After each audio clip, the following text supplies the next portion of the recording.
Yung pugon nila, ano ba? Ano, no? Electric. Grabe, sobrang init dito, no? Sa tabi ng pugon nila, no? Usually yung shawarma nakatusok, no? Pero yung kanila, nakalapag lang, iniinit. Pero, grabe, blockbuster talaga, oh. Kita nyo ba yan? Pati yung mga nasa likod na yon. Ang haba niyan, guys, no? Yung mga nakapila na yan. Para lang matikman, itong napakamurang, ayan, oh. Babe Mike Shawarma. Tara, gala tayo sa Maynila. Okay, pinasyalan nga natin itong bagong pinipilahan, no?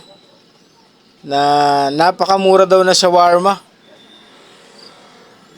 Okay, tignan natin to. Grabe, hindi magkamayaw yung mga nakapila rito. Sobrang dami nila, kaya pinuntahan natin, no?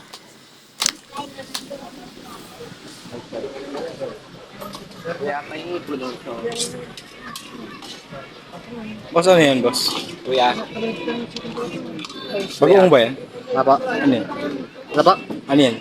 Ano po? Purong karne lang po. Karne. Walang taba. Walang taba, kaya pala pinipilahan, eh, no? Karne ng ano yan, boss, baka?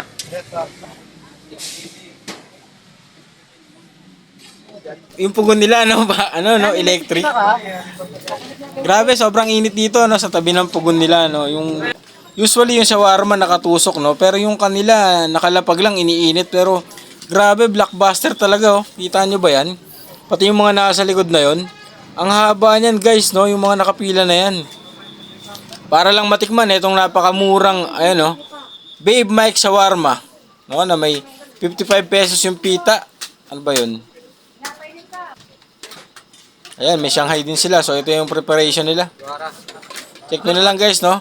Sa Vito Cruz, Maynila nga lang pala to, no? Sa Pablo Campo, malapit sa Sports Center. So, sa tapat lang yan ang Sports Center. Kaya kung gusto nyo matikman, no? Yang ano nila, napakamura at napakasarap daw na shawarma. So, itry nyo rin. Napakamura nga, may kanin na rin nakasama yan. For only 55 or 65 pesos lang, no? Grabe, blockbuster to mga idol.